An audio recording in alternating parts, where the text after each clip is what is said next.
Friends, welcome to Roslin kitchen. இன்னைக்கு நம்ம mutton Cola உருண்டை எப்படி செய்யறதுன்றதை பார்க்கலாம். ஏன்னா நிறைய பேர் கேட்டிருந்தாங்க.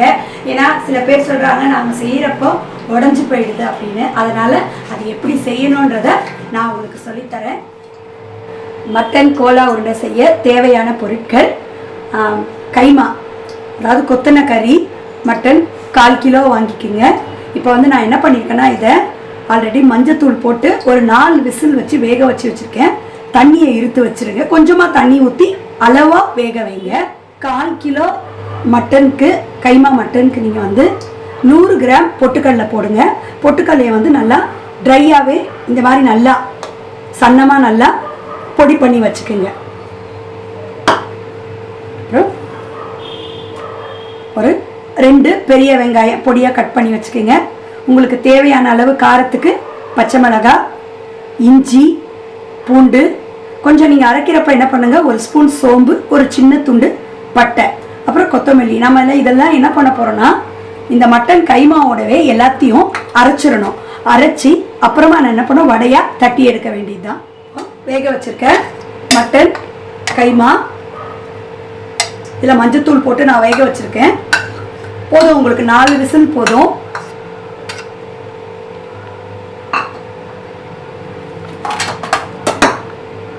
பச்சை மிளகாய் நான் ஒரு 3 பச்சை மிளகாய் போடுறேன். ஒரு துண்டு இஞ்சி, ஒரு 6 பல்லு பூண்டு,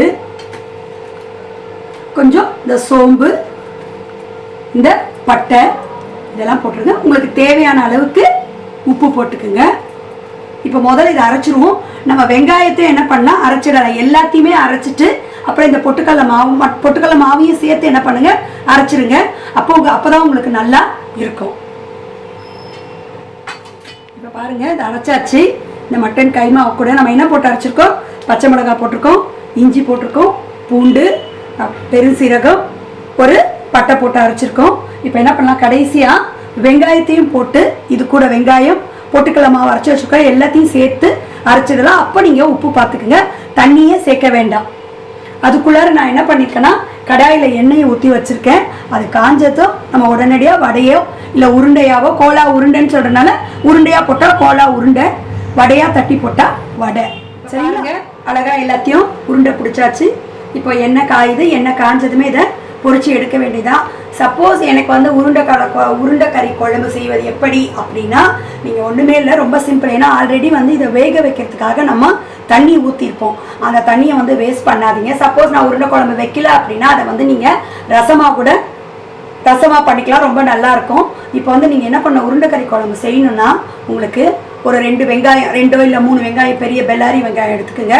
ஒரு 3 தக்காளி, ஒரு 4 பல்லு பூண்டு வச்சுக்கோங்க. இஞ்சி ஒரு துண்டு, ஒரு 2 பச்சை மிளகாய், ஒரு தேங்காய், ஒரு 2 சில்லி இல்லை 3 சில்லி, உங்களுக்கு எவ்வளோ தேவையோ அதுக்கேற்ற மாதிரி எல்லாத்தையும் என்ன பண்ணுங்கள், எண்ணெயில் வதக்கிட்டு அரைச்சிடுங்க. அரைச்சி எடுத்துட்டு அதிலே கொஞ்சம் சோம்பையும் போட்டு அரைச்சி எடுத்துருங்க. வறுத்துட்டு அதையும் அரைச்சி எடுத்துக்குங்க. ஒரு கடாயில் என்ன பண்ணுங்க, எண்ணெயை போட்டு 2 பட்டை, ஒரு லவங்கம், ஒரு ஏலக்காய் போட்டுட்டு ஒரு பொடியாக ஒரே ஒரு வெங்காயம், பொடியாக கட் பண்ண வெங்காயம், அதையும் நல்லா வதக்கிட்டு அப்புறம் இந்த அரைச்சி வச்சுருக்கிறது எல்லாத்தையும் நல்லா போட்டு வதக்குங்க. உங்களுக்கு தேவையான அளவுக்கு காரத்துக்கு மிளகாய் பொடி, மஞ்சள் பொடி, உப்பு போட்டு தண்ணி ஊற்றி என்ன பண்ணுங்கள், மூடி வச்சுருங்க. ஒரு 5-6 நிமிஷம் நல்லா கொதிக்கிட்டோம். கொதித்த பின்பு இந்த வேக வச்சுருக்கேன், இந்த வறுத்து வச்சுருக்கேன் இல்லையா, அந்த கோலா உருண்டையை எடுத்து போட்டு கொதித்த பின்பு இறக்க வேண்டியதான். இறக்கின பின்பு ஒரு 1/2 மூடி எலுமிச்சை பழம் ஊற்றி வச்சிட்டிங்கன்னா புளிப்புக்கும் ரொம்ப நல்லாயிருக்கும், கெட்டும் போகாதவங்களுக்கு கொத்தமல்லி தூவ வேண்டியதான். இதுதான் உருண்டைக்கறி குழம்பு செய்கிற. எண்ணெய் காஞ்சிச்சு. இப்போ எண்ணெயில் ஒன்றா மெதுவாக போடுங்க. மீடியத்தில் வச்சுக்கோங்க.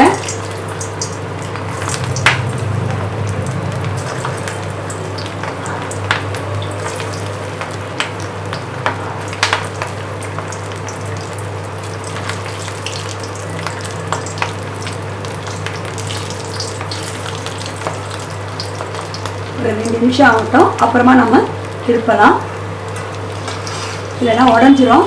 பாருங்க,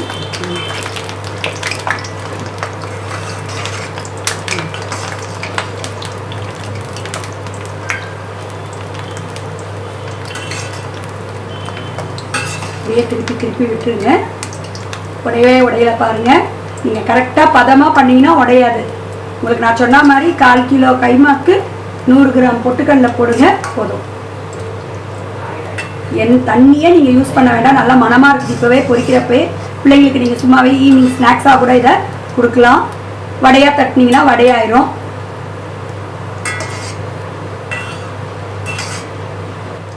பாருங்க பொன்னிறமாக பொரிஞ்சிருச்சு.